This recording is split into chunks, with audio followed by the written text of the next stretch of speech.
इस आदमी ने धूल भरी और खतरनाक लोक नूर की गहराइयों में 1000 साल पुराना छिपा हुआ प्राचीन शहर खोज निकाला था। यहाँ तक कि सैटेलाइट मैप्स में भी यह शहर दिखाई नहीं देता। चाइनीज एकेडमी ऑफ साइंसेज की पुरातात्विक रिपोर्ट के अनुसार सदियों से अनगिनत साहसी टीमों ने इस मरुस्थल में अपनी जान गंवाई है, लेकिन कोई भी इसके रहस्य से पर्दा नहीं उठा सका। अंततः एक टीम प्राचीन अभिलेखों के साथ आगे बढ़ ही लोक नूर का प्राचीन शहर यहीं पर छिपा था, लेकिन जहाँ तक नजर जाती थी केवल रेत के टीले ही थे। फिर अचानक एक जोरदार धूल भरी आंधी आई, तेज हवाओं ने रेत की ऊपरी परतों को उड़ा दिया और सदियों से दफन एक प्राचीन शहर के अवशेष धीरे सामने आने लगे। विशाल और भव्य वास्तुकला को देखकर खोजकर्ताओं का उत्साह बढ़ गया। वे बड़े चाव से प्राचीन शहर में दाखिल हुए। इसके रहस्यों को जानने के लिए जैसे ही वे अंदर पहुंचे, टीम के एक सदस्य ने अनजाने में एक पुरानी पत्थर की मूर्ति को छू लिया, जिससे मूर्ति में अजीब सी कंपन होने लगी। तुरंत ही चारों ओर छिपे प्राचीन गुप्त यंत्र सक्रिय हो गए। टीम के सदस्यों ने फुर्ती से इन हमलों से बचने की कोशिश की। मूर्ति के वार से बचने के दौरान एक सदस्य लगभग पहाड़ की खाई में गिरने ही वाला था, लेकिन समय रहते उसके साथियों ने उसे बचा लिया। हालांकि इस अफरा तफरी में एक सदस्य घायल हो गया था। बाकी सदस्य जल्दी से सुरक्षित रास्ते की ओर भागे। अंत में टीम लीडर लाओ हु प्रोफेसर को बचाने में सफल रहा, लेकिन दुखद रूप से एक अन्य टीम सदस्य गहरे गड्ढे में गिर गया। तब लाओ हु ने देखा कि रास्ते के फर्श पर नक्षत्रों के चित्र बने हुए थे। उन्होंने खतरों से बचते हुए अपने उपकरणों के साथ सावधानी पूर्वक अध्ययन शुरू किया। आकाश और पृथ्वी की 4 आत्माएं चारों दिशाओं में फैली हुई है, जिसका मतलब यह 28 नक्षत्रों का सिलसिला के चक्र है। नक्षत्रों के विश्लेषण के आधार पर उन्होंने एक करके फर्श पर बने सितारों के क्रम को सक्रिय किया और अंततः मार्ग में लगे सभी जाल और यंत्रों को निष्क्रिय करने में सफल हो गए। लेकिन जब वे रास्ते के अंत में पहुंचे तो उन्होंने देखा कि आगे का मार्ग अवरुद्ध था। एक महत्वपूर्ण क्षण में लाओ हु ने कुछ असामान्य महसूस किया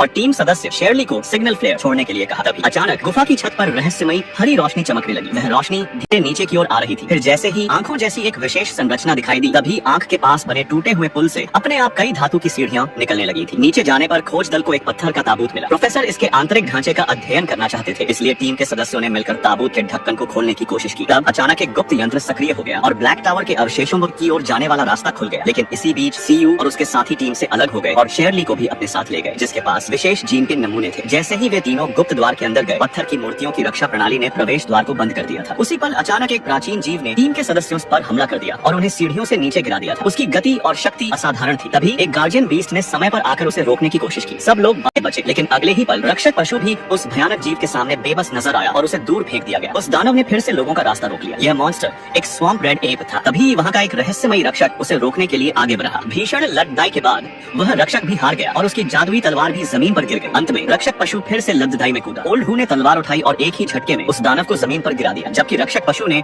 उसे जोर से टक्कर मारकर दूर फेंक दिया था। लड़ाई के बाद ओल्ड हु ने वह पवित्र तलवार रक्षक को वापस कर दी। फिर सबको समझ आया कि सीयू शेरली के जीन नमूनों का उपयोग करके अवशेषों के अंदर के जीवों को सक्रिय करना चाहती थी। उसे रोकने के लिए सभी ने ब्लैक टावर के अंदर जाने का फैसला किया। अंत में गंभीर रूप से घायल रक्षक पशु ने अपनी बची हुई पूरी ताकत लगाकर पत्थर का दरवाजा खोल दिया। उसे घायल देख टीम के सदस्य नम आंखों से आगे बढ़ा गए और